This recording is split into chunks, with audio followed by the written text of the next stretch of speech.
네, 이제는 독서 파트 공부법을 한번 알아보도록 하죠.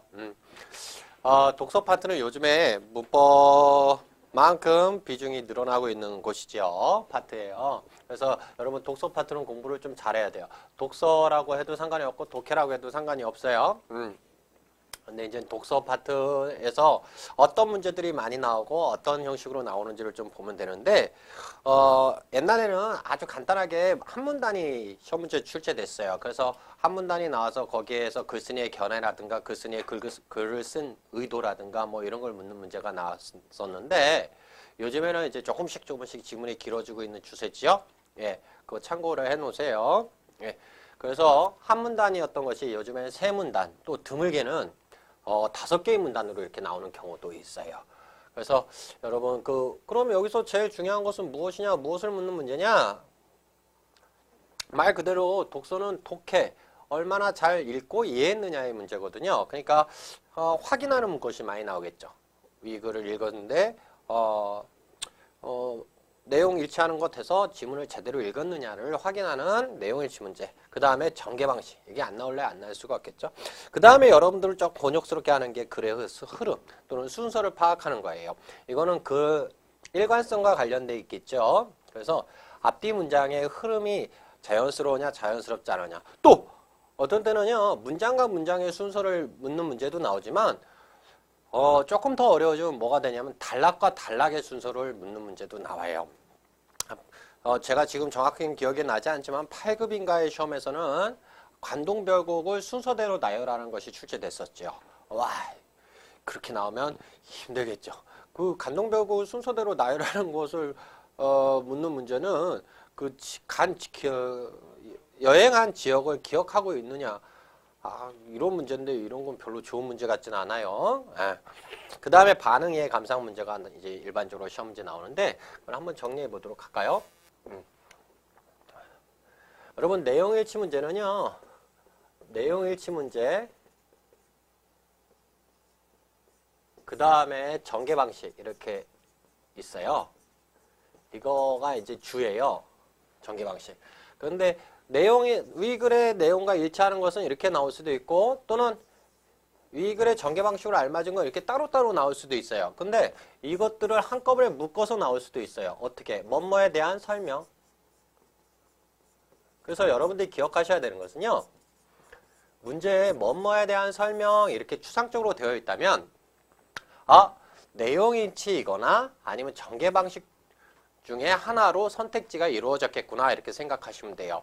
내용일치 문제가 나왔을 때는요. 핵심어를 잘 체크해 놓으세요. 어디에다가 잘 체크해 놓냐면 선택지에다 핵심어를 잘 체크해 놓으세요. 그래서 독서 파트를 풀 때는 여러분들이 문제를 먼저 보는 것도 하나의 방법이라고 저는 생각해요. 그 다음에 전개 방식이 나왔을 때는요. 어떠한 방법에 의해 어떠한 효과가 나오고 있는지를 묻는 문제예요. 그러면 방법을 찾는 게 쉽겠어요? 효과를 찾는 게 쉽겠어요? 네, 방법을 찾는 게 쉬워요. 그래서 저는 이걸 그냥 N+2라고 하는데 메소드, 임팩트 해가지고요. 이 N부터 찾는 것이 더 쉬워요. 알겠죠? 단독으로 내용일치 문제로 알맞은 것은 또는 전개 방식으로 알맞은 것에서 단독으로 나올 수도 있지만 그냥 내용일치라든가 전개 방식을 쓰지 않고 뭐뭐에 대한 설명 이렇게 문제가 될 수도 있다. 그때는 선택지가 내용일치거나 전개 방식으로 되어 있을 것이다. 기억해 두세요. 같은 문제 유형이라는 것. 항상 문제 유형을 잘 정리해 놓으면 접근법도 확립되는 거예요. 그죠? 예. 그래서 같은 문제 유형이라는 거 잊지 마셔야 돼요. 알겠죠? 그 다음에 전개 방식이 나왔을 때는 방법부터 찾아라. 내용일치 나왔을 때는 핵심어를 잘 체크해 놓고 지문과 일치하는 부분을 찾아라. 이렇게 보시면 되겠고요. 그 다음에 글의 흐름을 파악하라 라는 것이 있는데요. 이 글의 흐름을 파악할 때는 항상 앞 문단과 이제 문단 차원에서 나왔을 때요. 앞 문단이 이렇게 돼 있다면 앞 문단의 제일 뒷부분과 뒷문단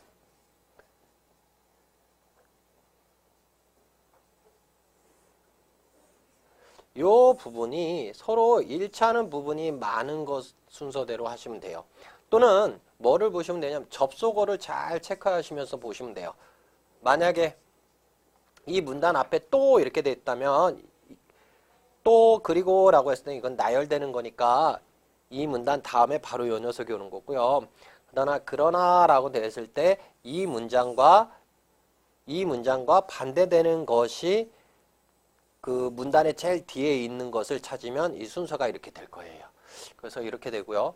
문장 대 문장일 때는요. 일단은 시간 순서를 좀 잘 체크해 보세요. 관동별것 같은 경우가 여기에 해당하겠죠. 쉬운 것은 아니지만. 그래서 이런 것이 이제 시험 문제에 나온다는 것이 이제 특징이지요. 그래서 문단의 순서 또는 문장의 순서를 잘 체크하시기 바랍니다.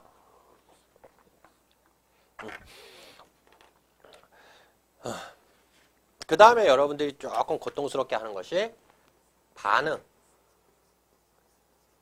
이해,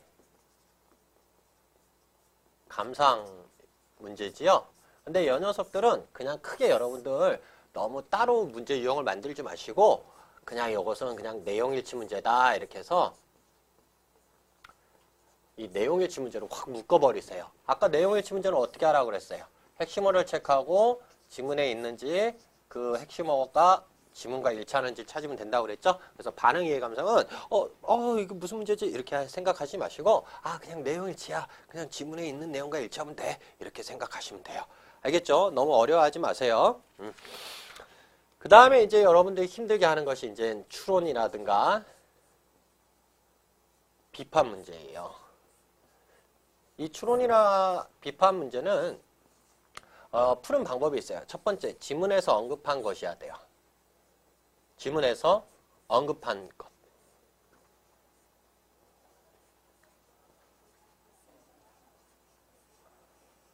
두 번째, 지문에서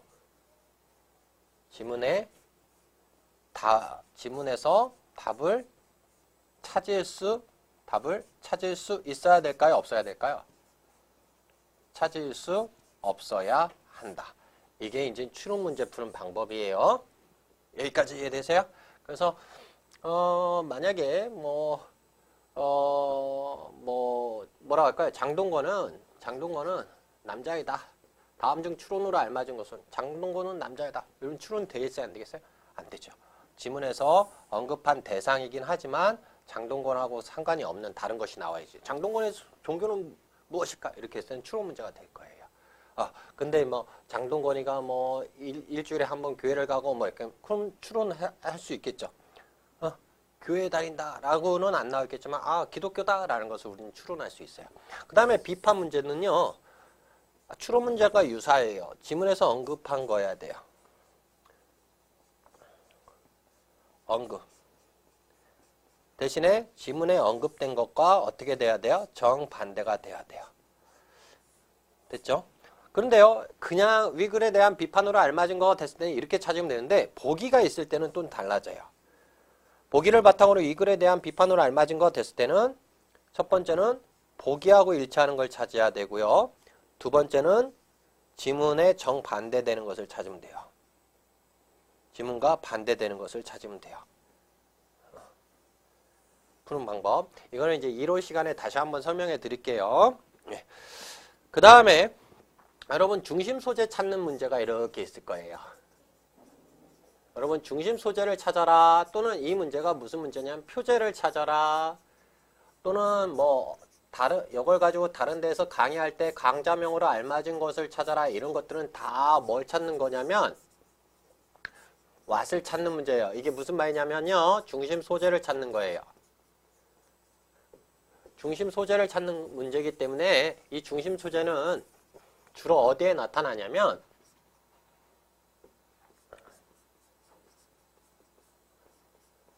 첫 문단에 하고 끝 문단에 주로 나타나요. 가장 모든 문단에 다 나오긴 하지만 가장 집약적으로 눈에 확 띄게 나타나는 부분이 여기라는 거예요. 그 다음에 또 어떤 문제가 있을 수 있냐면 글쓴이의 견해를 묻는 문제가 나와요. 글쓴이의 견해는 곧 주제와 관련된 거예요. 주제. 아까 여러분 개요표 해가지고 기억나세요? 개요표에서 주제문을 어떻게 만든다고 그랬죠? 본론이 플러스 결론으로 만든다고 했죠? 그러면 글쓴이의 견해는 그럼 어디에 있겠어요? 예, 맞아요. 바로 끝문단에 있어요. 그럼 찾는 방법까지 가르쳐 드렸어요. 예. 끝문단. 자, 중심 소재와 관련된 것은 첫 문단이나 끝문단에서 찾고요. 글쓴이의 견해, 다른 말로 하면 뭐 주제 또는 이거 조금 더 어려운 말로 하면 궁극적인 목적이나 의도예요. 다 같은 문제 유형이니까 여러분 꼭꼭 묶어 놓으세요. 이렇게. 글쓴이의 견해 묻는 문제, 주제, 궁극적인 목적이나 의도 묻는 문제는 다 같은 문제 유형이다. 그럼 주로 어디에 있다? 끝문단에 있다. 꼭 기억하시기 바랍니다. 예. 중심 소재와 관련된 것 또는 위글의 소재로 알맞은 것 또는 표제로 알맞은 것 이런 것들은 다 뭐하고 관련되어 있어요? 왓을 찾는 문제이기 때문에 이건 첫 문단과 끝 문단에 있고요. 글쓴이의 견해 이것은 다르게 얘기하면 왓 플러스 의견이에요. 왓 플러스 의견 견해. 그 이론 강의에도 제가 다 설명해 놓으셨으니까 그거 참고로 다시 한번 보도록 하세요. 그래서 이렇게 찾으시면 된다는 것. 그 다음에 여러분 접속어는요. 좀 그냥 정리는 꼭 해두세요. 굳이 암기할 필요까지는 없지만 정리를 꼭 해주세요. 그래서 순접의 접속사, 그 다음에 역접의 접속사 이렇게 암기해 놓으시면 전환, 뭐 첨가 해 놓으시면 제가 이론 강의할 때 이걸 조금 더 디테일하게 어떻게 구별하고 어떻게 적용하는지까지 설명해 드릴게요. 이게 좀 재미있죠. 역접이. 역접은 앞에하고 뒤가 정반대가 돼야 된다는 거예요. 그러니까 순접에는 뭐 있고 역접에는 뭐 있고 전환에는 뭐 있고 첨가에는 뭐 있는지를 꼭 확인해 두세요. 암기해 놓으셔야지 이 사용법을 알아야지 이제 아까 앞에서 말씀드린 글의 흐름과 관련된 문제를 풀 수 있는 거예요. 이렇게 공부하시면 돼요. 그래서 다시 한번 독서 공부하는 방법을 말씀드리면 내용일치 문제가 나온다. 그 다음에 글의 전개 방식이 나온다. 그 다음에 추론 비판 문제가 나오고 반응 이해 감상이 나온다. 그 다음에 글의 흐름 순서 맞추는 것이 나오고요. 중심 소재나 궁극적인 또는 글쓴이의 견해를 묻는 문제가 나온다. 그걸 참고해 두시기 바랍니다. 그래서 그걸 중심으로 공부하시면 돼요. 자, 그럼 프린트를 한번 보도록 할까요? 네. 독서 공부의 포인트. 독서, 독해 이렇게. 어떻게 하고 있다고요? 이쪽 파트가 어떻게 늘어나고 있대요. 그런데 지문이 어렵거나 문제가 어려운 건 사실은 아니에요. 아직까지는. 지문도 짧고 문제도 그렇게 어렵지는 않지만 이제 여러분들이 지문이 점점 길어진다면 이게 문제가 되겠죠. 그러면 이거가 문제가 된다는 얘기는 이걸 읽는 방법을 또 정확히 알아야 되겠죠. 항상 추상적 진술 다음에는 구체적 진술이 나온다라고 생각하시고 구체적 진술 다음에는 다시 추상적 진술이 나온다라는 걸 생각하세요. 그 다음에 여기 참고로 중심 문장의 성격까지 좀 잘 기억해 두세요. 중심 문장의 성격은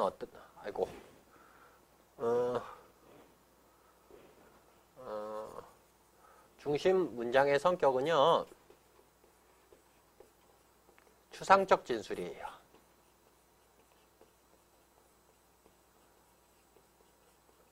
네, 그래서 추, 구, 추 이렇게 되어 있을 때 앞에 거보다는 뒤에 것이 중심 문장의 성격이 중심 문장일 가능성이 더 큽니다.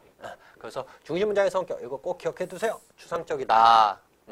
그래서 추상적 진술을 좀 중요하게 보면서 읽어야지 시간 관리가 잘 될 거예요.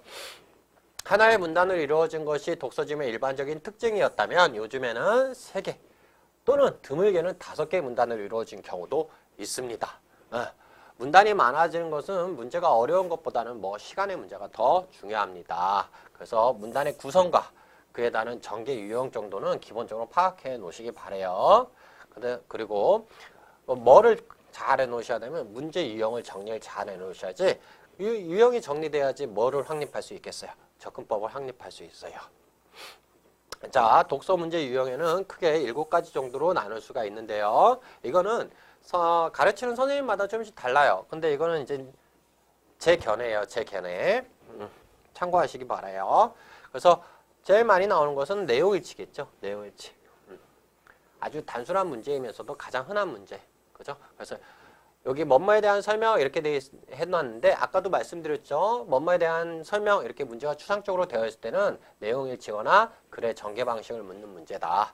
최근에 나온 설명 방식은 유추였었어요. 유추라는 것이 뭐였었죠? 유사성을 가지고 유사성을 바탕으로 해서 다른 거에 빗대어서 하는 거예요. 만약에 인생에 대해서 얘기를 한다면 인생을 집을 짓는 건축에 빗대어서 이렇게 설명을 했다면 이건 설명 방법이 뭐가 되는 거예요? 유추예요. 여기까지 이해되세요? 유사성이니까요. 그 다음에 비교 대조가 일반적으로 많이 나온다는 것. 그 다음에 글의 흐름 순서 파악하는 것. 그래서 보기 문단이 들어갈 곳 또는 문장 단위로 나와서 문장의 순서를 해라. 또는 뭐 또 나왔다고요? 문단의 순서를 맞게 배치한 것은 뭐 이런 식으로 해서 시험 문제가 나온다는 것을 참고로 기억해 두시기 바라고요. 반응이해 감성은 제가 아까 뭘로 묶으라고 그랬죠? 내용일치로 이렇게 묶어 놓으시면 여러분 공부하시기 편하다고 그랬어요. 내용일치. 너무 신경 쓰지 마시고 내용일치로 이렇게 묶어서 내용일치로 이렇게 묶어서 공부하시면 돼요. 이제 넘겨볼까요?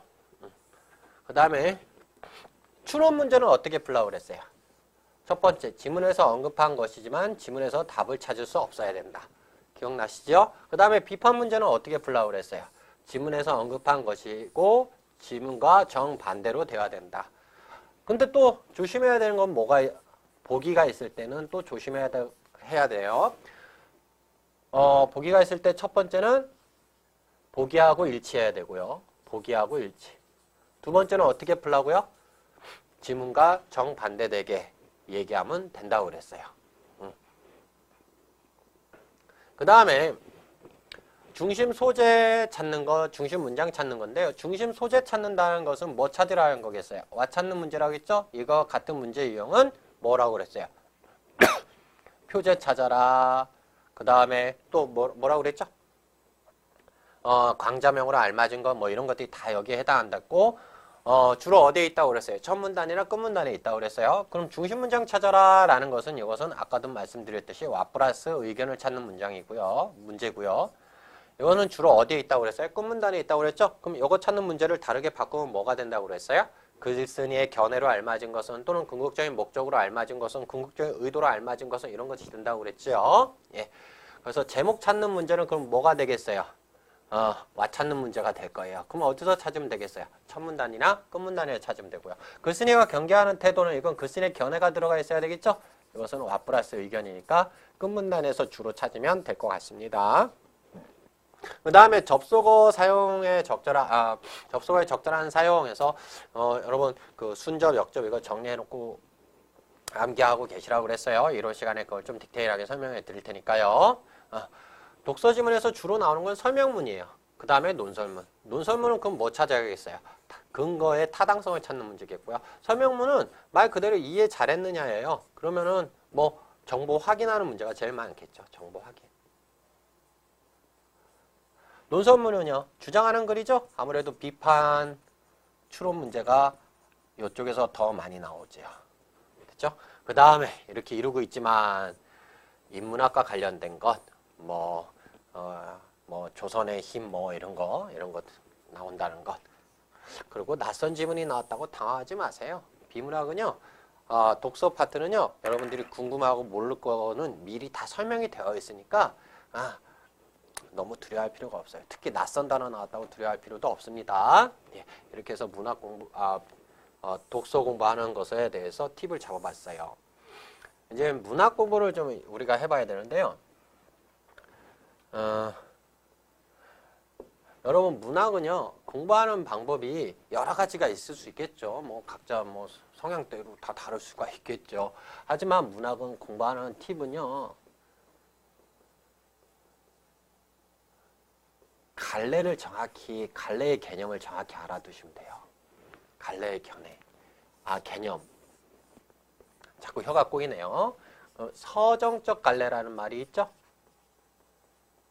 여러분들 이거 학교 다니면서 줄줄줄 외우셨을 거예요. 근데 서정적 갈래가 뭐야? 그러면 서정적 갈래가 뭐야? 그러면요.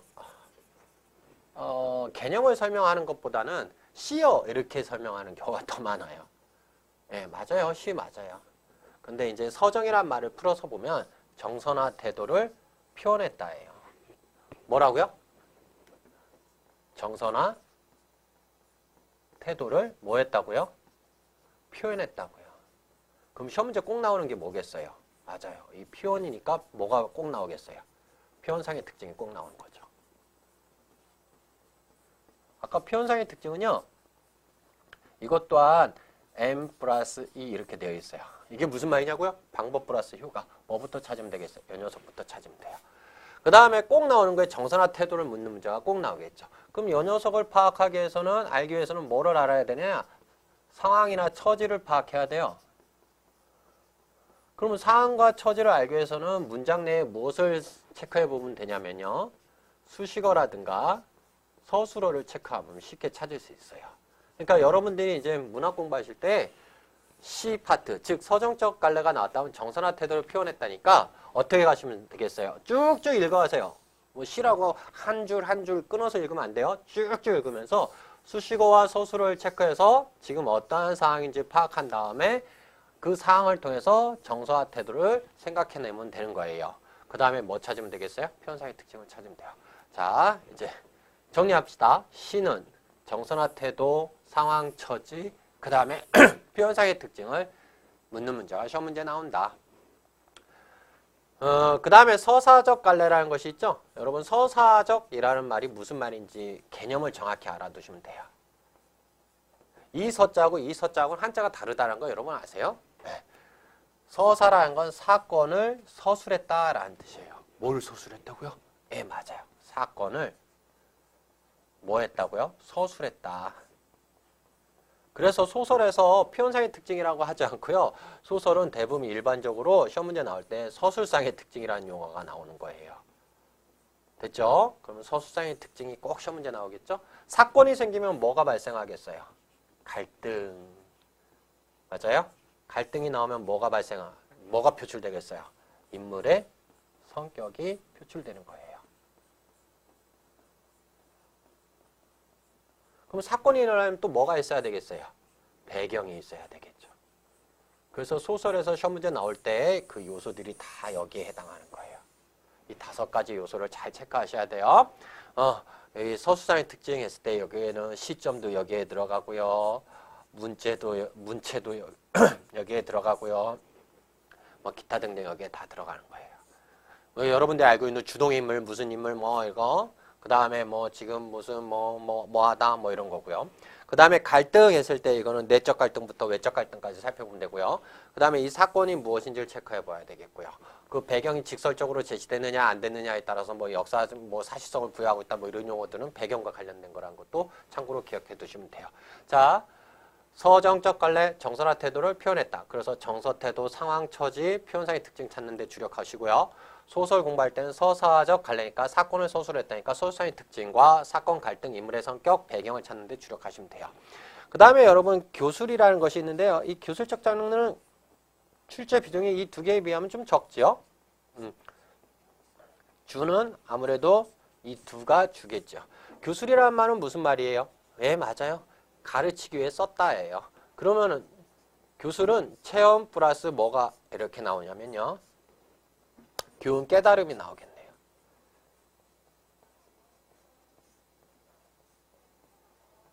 그래서 옛날에 참화설이라는 걸 시험에 나왔는데 참화설과 관련돼서 뭐가 나왔었냐면 소유에 대한 이야기가 나왔었죠. 그게 곧 뭐 찾는 거냐면 교훈 깨달음 찾는 거예요. 아하, 교술 갈래에는 우리가 수필도 여기에 들어가고요. 그 다음에 전기 뭐 이런 거 다 여기에 들어가요. 응? 그 다음에 우리 고전 작품에서는 가사를 교술에다 넣는데 교훈 깨달음에 따른 정서나 태도까지 이렇게 체크해 두신다면 뭐 자신을 반성하고 있다 여기까지 체크해 두신다면 여러분들이 가사하고 같이 연관지어서 보시면 어려움이 없을 거예요. 그 다음에 이제 마지막으로 극적 갈래라는 것이 있어요.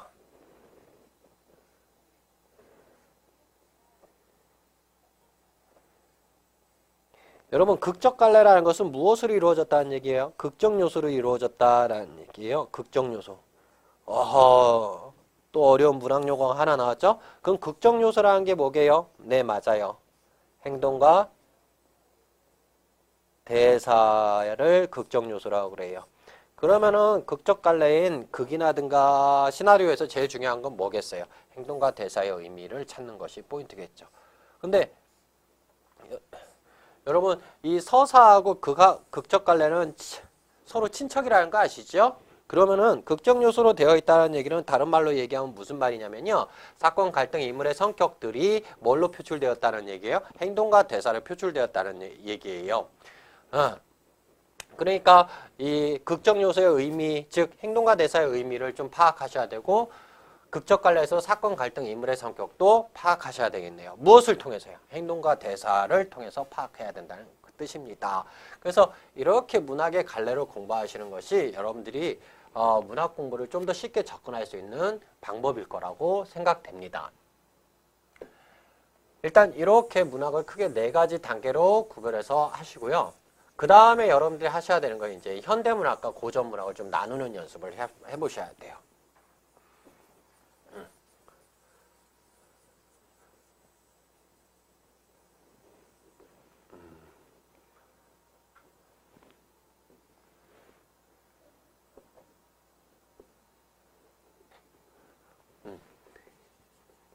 현대문학, 고전문학 이렇게 나누어서요. 또 크게 2가지로 나눌 수가 있죠. 뭘로요? 산문, 음문 이렇게. 여기도 산문,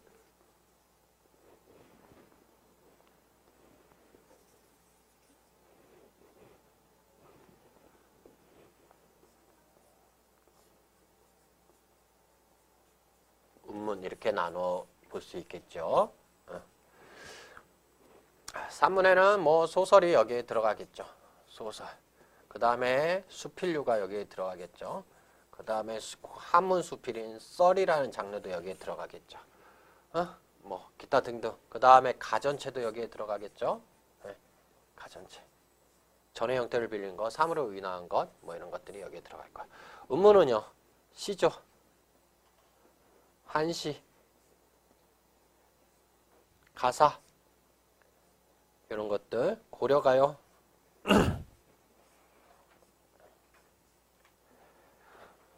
경지체가 그 다음에 고대가요. 이런 것들이 여기에 들어가겠죠. 제가 여기다 이렇게 써놓은 것들은요. 여러분 고전문학, 산문문학 중에 제일 많이 나온 것. 그 중에서도 판소리계 소설.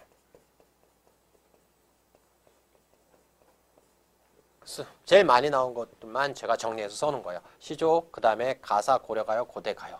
이 정도가 제일 많이 나옵니다. 여러분 팁 하나 드릴까요? 고전문학은 공부하기가 쉬워요. 근데 여러분들이 어렵게 느끼는 이유는 읽기가 어렵고 단어가 어려운 것 같아서 그런데 여러분 그냥 참고로 미리 팁을 하나 드리면 시조 감상법은 아주 간단해요.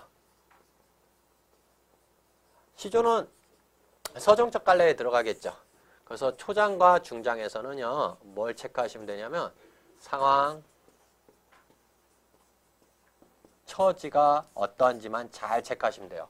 종장에서는요. 종장에서는 예 맞아요. 뭐 체크하시면 되겠어요. 뭐 찾는 거라고 했어요. 서정적 갈래는 정선화 태도를 찾는 거라고 그랬죠. 정선화 태도는 종장에서 찾으면 돼요. 그래서 어떤 시험에서는 그 시조가 제시되고 글쓴이의 정서와 태도와 집약된 부분이 어디냐라고 해서 그걸 찾는 부분이 시험 문제 나온 적도 있습니다. 그거 참고하시고요.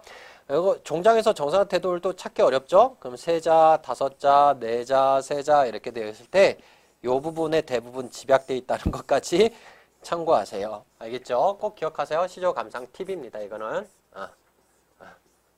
힘들게 지금 이제 예비 강좌를 보고 계시는 분들을 위해서 제가 팁 하나 드리고 하는 거예요. 초장과 중장에서는 상황 처지를 찾으시고 종장에서는 정서와 태도를 찾는데 3543 중에 43에 집약되어 있다. 이건 한시도 마찬가지예요. 후반부에 정서나 태도가 집약되어 있다는 걸 참고로 아시고요. 그 다음에 산문, 현대문학에서는 이제 소설, 다 똑같죠, 구분은. 근데 이 소설이 흐름이 잠깐씩 바뀌대요. 옛날에 일제 식민지 치하에 쓰여졌던 작품들이 많이 나왔었어요. 특히 20년대에서 30년대 이렇게 많이 나왔었는데 현재는 좀 많이 바뀌었어요. 60년대, 80년대 최근 작품까지도 나오는 경향이 있어요. 그러니까 이것을 잘 참고하시면 될 것 같고요. 아까도 말씀드렸듯이 접근법은 어떻게 하시라고요? 사건이 중심으로 갈등과 인물의 성격을 체크하는데 주력하시라고 그랬어요. 운문도 마찬가지예요. 과거에 이제 식민지 시대 때 쓰여졌던 작품들이 많이 나왔었어요. 이용학이라든가 뭐 김소월이라든가 아니면 정지용이라든가 백석 등이 이제 단골 출제 시인이었는데 좀 지났어요. 이제는 이제 황동규라든가 뭐 김지하라든가 그 다음에 뭐 아주 가깝게는 기영두라든가 뭐 이런 사람들이 이렇게 시험 문제 나와요. 정의성이라든가 뭐 이런 사람들. 그래서 주로 60년대에서 80년대 사이의 작품들이 많이 나온다는 거. 뭘 중심으로 가면 되겠어요? 상황, 처지를 통한 정서나 태도 찾는 데 주력하면 되겠죠? 정서나 태도. 근데 한번 보세요. 제가 이렇게 얘기할 수 있는 이유는 일제시대 때나 아니면 이때가 상황적으로 참 설명하기 쉽겠죠. 여기까지 이해되셨으면 됐겠고요. 그 다음에 이제 문학이 나올 때는요, 독서 파트보다 문학이 나오면 많이 나오는 문제 유형이 있어요. 그게 이제 보기 문제 유형이에요. 보기 문제 유형인데,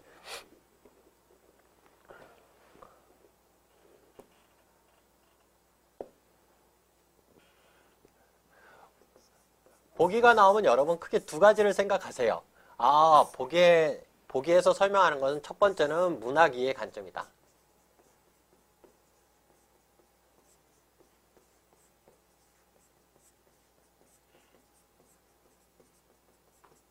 또 하나는 문학의 미의식이다. 문학에서 보기가 설명되면, 보기가 제시되면 대부분 이 두 가지 중에 해당합니다. 여러분 문학의 관점은 뭐예요? 여러분이 너무나 잘 알고 계시는 거죠? 여기 세계가 있고요. 작품이 있고요. 또 뭐가 있어요? 작가가 있고요. 그리고 독자가 있고요. 이렇게 돼요. 이건 사실은 옥스포드 대학에 있는 M.H. 에이브럼스라는 교수가 1976년에 이제 이론을 발표했어요. 예술을 감상하는 방법이라는 건데요. 그게 이제 문학으로 이렇게 끌어온 거예요. 이만큼. 작가가 작품을 쓰는 이유는 자신의 뭐를 표현하기 위해서요. 사상과 감정을 표현하기 위한 거다. 그래서 여기서 우리가 나온 것이 표현론이에요. 대부분 표현론과 관련된 선택지가 나올 때는 작가의 삶이 나와요. 작가의 삶. 두 번째는 작가의 연보. 언제 뭐 했고 몇 살 때 뭐 했고 이 정도가 일반적으로 많이 나와요. 그럼 독자가 작품을 읽는 이유는 뭐겠어요? 교훈과 깨달은 감동을 얻기 위한 거예요. 교훈, 감동을 얻기 위한 거예요. 그러면 작품은 독자에게 그런 효과가 있는 거죠. 그 효용론 이런 것들이 이렇게 나와요. 용어를 이렇게 써요. 효용론이 나오면 아마 선택지에서 이런 게 나올 거예요. 우리는, 나는 이런 말들이 나올 거고요. 두 번째, 느꼈어, 깨달았어 뭐 이런 말들이 나와요. 느꼈다, 깨닫다 이런 말들이 나와요. 좀 쉽겠죠? 그 다음에 세계와 관련된 것은 작품 속에는 세계가 재창조가 된 다음에 반영되어 있다. 그래서 우리는 반영론 또는 작품은 세계를 모방한다. 이렇게 해서 모방론 이렇게 얘기를 해요. 같은 거예요. 반영론, 모방론. 이런 말이 나오면은 선택지에 어떤 것이면 시대상황이 꼭 나와요. 시대상황.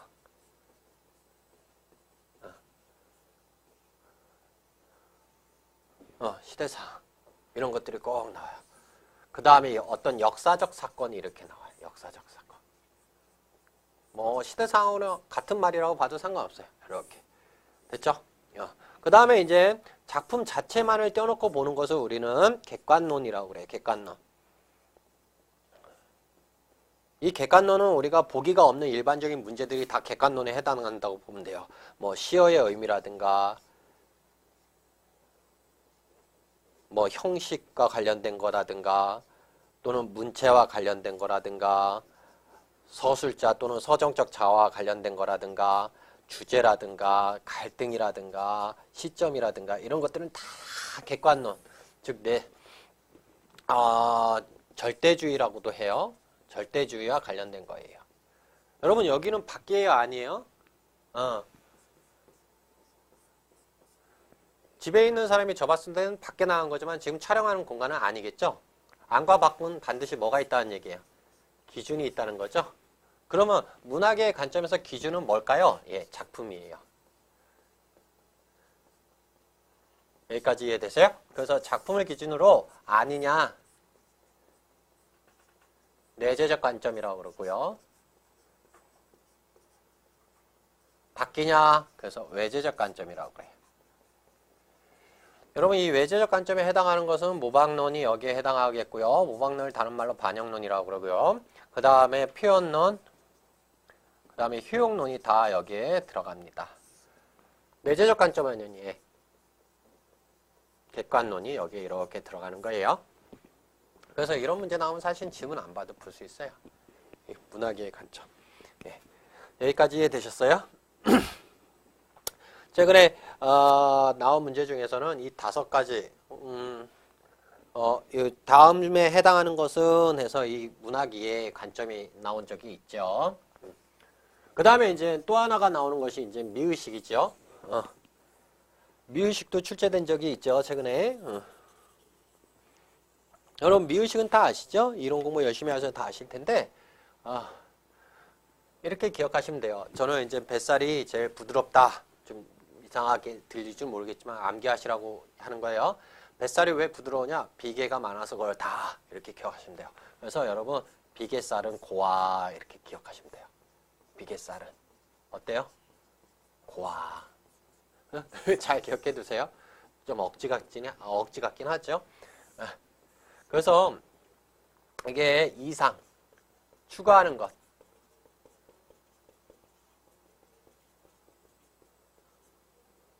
여기는 현실,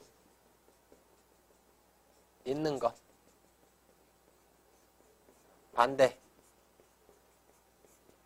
합일, 일치 되었을 때 제 배가 부드러운 이유는 뭐라고요? 비계살은 곱기 때문이다 해서 이렇게 기억하시면 돼요. 비계살은 고와 이렇게 기억하시면 돼요. 이해되셨어요? 이게 뭐냐면 여기가 순곰이에요. 순곰이. 추가하는 것과 하나가 됐을 때 그 가치는 고귀하다 이런 뜻이에요. 가치는 고귀하다. 현실과 일치되었을 때 우아함이. 신부가 예쁜 여자가 있었어요. 결혼하게 됐어요. 그러면 예쁜 드레스를 입겠죠. 그때 우리 신부 대기실 가서 구경하면서 얘기해요. 우와 아름답다. 아름답다라는 얘기예요. 여기는 골개미예요. 골개미. 다들 조용히 공부하고 있는데 혼자서 방구 꼈어요. 그럼 조용한데 반대됐죠. 그럼 사람들이 어떻게 되겠어요? 다 웃어요. 웃음. 골개미. 이해됐어요? 열심히 공부했어요. 어제 그 카카오 스토리 보니까요. 그런 내용이 있더라고요. 정말 열심히 공부해서 공무원 시험에 합격했는데 면접에서 때려줬대요. 이건 최악의 경우죠. 그래서 너무 슬퍼서 아무것도 하기 싫고 그렇대요. 아이고 이거 제가 잘못해가지고요. 다 지워졌으니까 다시 쓸게요. 네. 문학의 미의식. 어떻게 기억하라고요? 비계살은 고와 이렇게 기억하라고 그랬어요. 비계살은 고와. 그래서 이렇게 나누어서 보시면 돼요. 여기 이게 뭐라고 그랬죠? 이상. 여기가 현실. 여기가 반대되었을 때. 여기가 하나 되었을 때. 다른 말로 일치 이렇게 하셔도 돼요. 그래서 어떻게 시계 방향으로 비계살은 그 다음에 위아래 고아 이렇게 기억하시면 돼요. 그래서 여기가 순고미. 추가하는 것과 하나 되었을 때 나타나는 것, 고기함, 같이 있음. 그 다음에 현실과 하나 되었을 때, 그래서 우리가 아까 얘기했듯이 신부 대기실 가면 우와 이렇게 얘기하죠. 아름다움. 그 다음에 골개미, 웃음, 해악. 그 다음에 아까 그 카카오 스토리 얘기하다 말았는데요. 면접에서 떨어졌대요. 이미 합격했는데 아무것도 하기 싫고 그 글 보면서 저도 좀 우울해지더라고요. 32살인가 이렇게 된 사람인데 힘겹게 공부해가지고 합격해서 면접 봤는데 무엇 때문에 저를 면접에서 떨어뜨렸는지 모르겠지만 너무나 우울하고 슬프고 아무것도 하기 싫다 뭐 이런 얘기가 있었어요. 최악의 경우죠. 추구하는 것과 반대된 케이스죠. 공무원이 되고 싶었는데 떨어졌어요. 그래서 뭐가 비장미. 면접에서는 되도록이면 안 떨어뜨렸으면 좋겠어요. 얼마나 힘들게 시험에 통과했는데 그 몇 마디 물어보고선 그걸 가지고 저도 그건 좀 안타깝더라고요. 그래서 이렇게 그래프는 이렇게 그리시면 돼요. 이렇게. 아무튼 비장미, 슬픔이에요. 슬픔. 그러면 제가 문제 한번 내볼까요? 관동별곡 아까 시험 문제 나왔었다고 그랬죠? 관동별곡. 관동별곡에 나타난 주된 미의식은 뭘까요? 1번 비장미, 2번 골개미, 3번 순고미, 4번 우아미. 뭘까요? 가장 많이 나타난 것. 가장 많이 나타난 건 뭘까요? 예, 맞아요. 우아미. 왜요? 아름다운 자연의 하나가 됐기 때문이에요. 그게 주죠? 그 다음에 두 번째는 그 다음으로 나타난 건 뭘까요? 3이겠죠? 3? 네. 3. 네. 순고미. 문민자로서 뭐요? 정치를 잘하겠다는 거하고 이상이 일치되지요? 네. 그 다음에 많이 나타나는 건 뭘까요? 가난한 백성들 얘기하는 부분에서는 아무래도 비장미가 조금 나타나있다고 봐도 상관이 없어요. 근데 보긴 어렵죠. 골개미는 거의 나타나지 않아요. 골개미는 거의 뭐 술 먹고 이렇게 치선은 어디 가고 뭐 이런 거겠죠. 그죠? 예. 그래서 우아미가 제일 많이 차지한다는 거. 이것도 기출 문제가 있었죠. 관동별곡이 아니고 다른 부분에서 기출. 다음 중 여기에 가장 많이 나타난 미의식은 뭐냐? 이래서 나왔어요. 그것은 이제 뒤에 문제 유형에다 제가 적어놨는데 그걸 참고하시기 바래요. 네, 그래서 여러분 비갯살은 고아, 비갯살은 고아 이렇게 외우시면 될 것 같고요. 문학의 관점 꼭 기억하시면 될 것 같아요. 그래서 우리 다시 이제 프린트를 통해서 지금까지 한 것을 한번 정리해 보도록 합시다.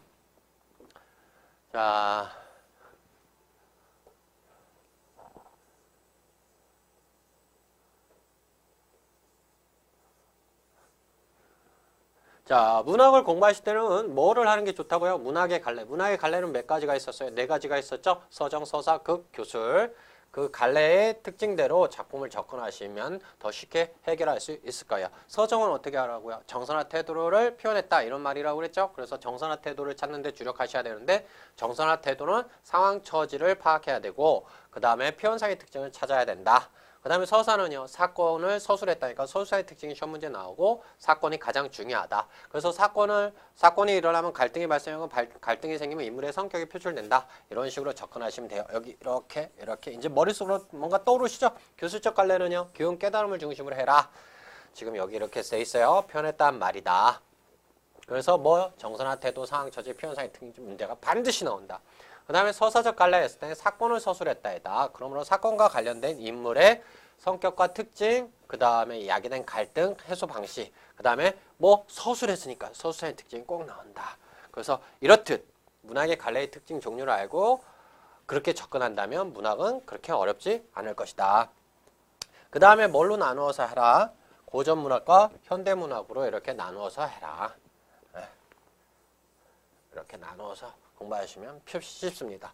고전문학은 시대에 따른 문학 양식. 그래서 아까 제가 여러분들한테 시조 감상 팁을 드린 거예요. 예.